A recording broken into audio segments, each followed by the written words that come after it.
Quiero que abra juntamente conmigo la Biblia en el Salmo 132, en el versículo 13. Salmo 132, versículo 13.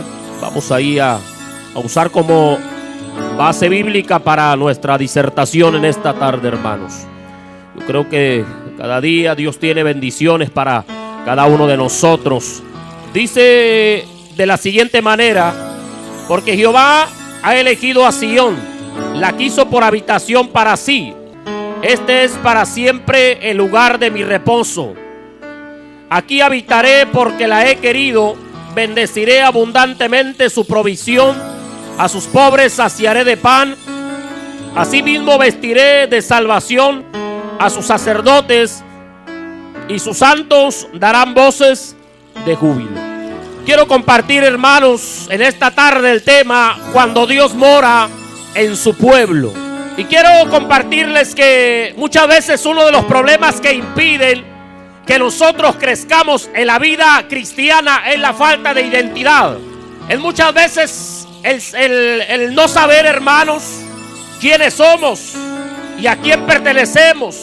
El no saber cuáles son nuestras raíces y hacia dónde vamos.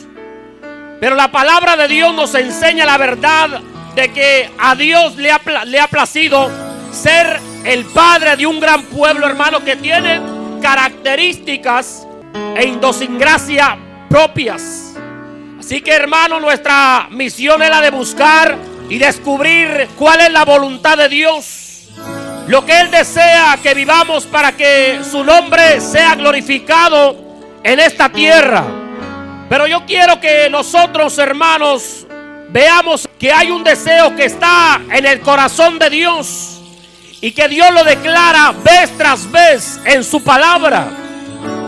Dice el versículo que leímos en el Salmo 132, versículo 13: Dios ha elegido a su pueblo para habitar en él. Dios, hermano, ha creado un pueblo. Dios ha formado un pueblo, lo ha elegido para que Él pueda habitar en medio de Él.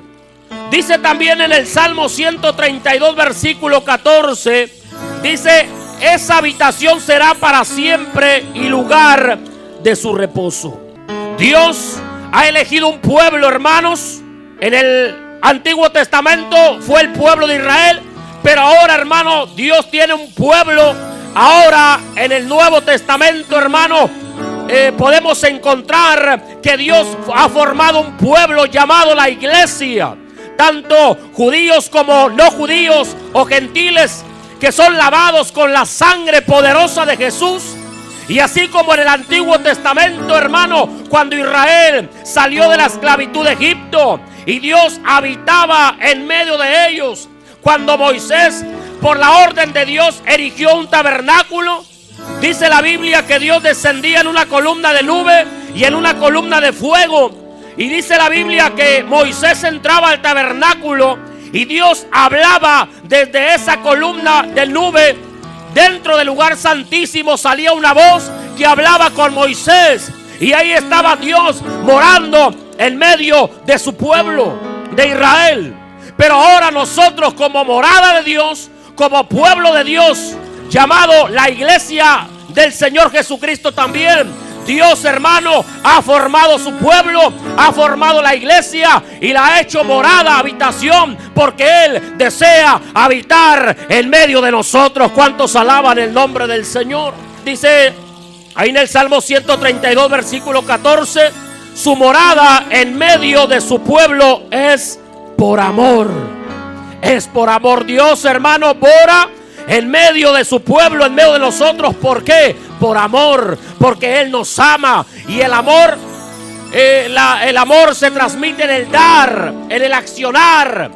Y Dios está en medio de nosotros por amor, porque Él nos quiere bendecir, porque Él, hermano, nos quiere santificar, porque Él nos quiere fortalecer, porque Él quiere tener una relación íntima con cada uno de nosotros, hermano. Él quiere manifestar su gloria en medio de nosotros. Él quiere deleitarse en nosotros y que nosotros nos deleitemos en su presencia.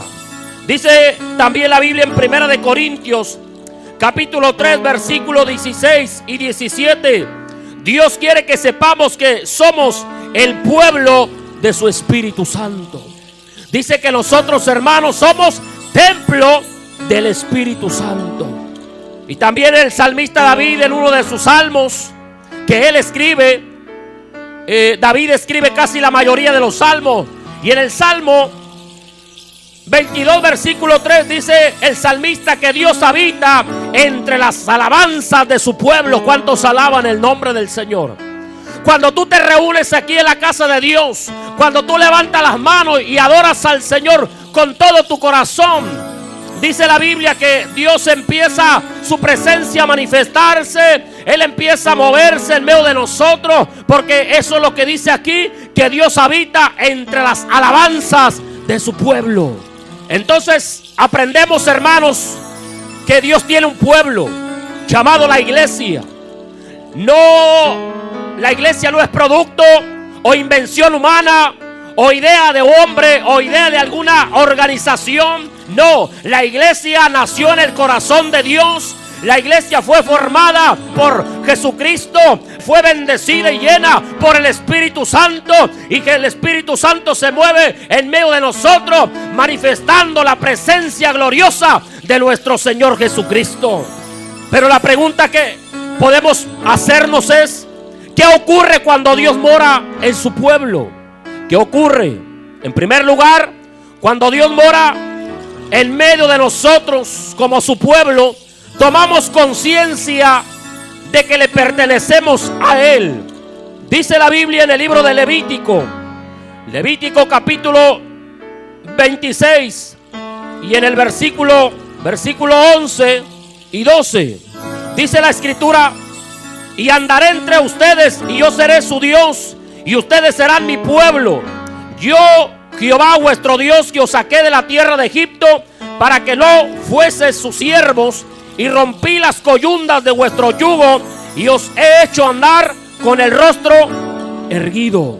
En este pasaje, hermano, Dios recalca que pondrá su morada en medio de su pueblo, en medio del pueblo de Israel. Y dice: y andaré en medio de ellos, y seré su Dios, y ellos serán su pueblo. Dios los saca de la tierra de Egipto. Dice: yo, Jehová, que os saqué de la tierra de Egipto para que no fueran más esclavos. Ellos eran esclavos en la tierra de Egipto por 300 largos años, haciendo ladrillo, obedeciendo las órdenes de los capataces. Muchos de ellos dieron la vida con la esperanza futura de que Dios los iba a sacar y llevarlas a la tierra que Dios le había prometido a Abraham, Isaac y Jacob, una tierra que fluye leche y miel. Ellos murieron con esa esperanza.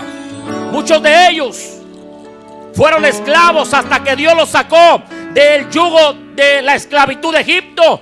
Con mano fuerte, con mano poderosa, los sacó. No fue con la plaga de los piojos, no fue con la plaga de las ranas que Dios envió a Egipto, no fue con la plaga de las langostas, no fue con el convertimiento del mar en sangre. No, la libertad del pueblo de Israel vino por la sangre del Cordero. Amado hermano, la sangre del Cordero les dio liberación. La sangre del Cordero les trajo libertad.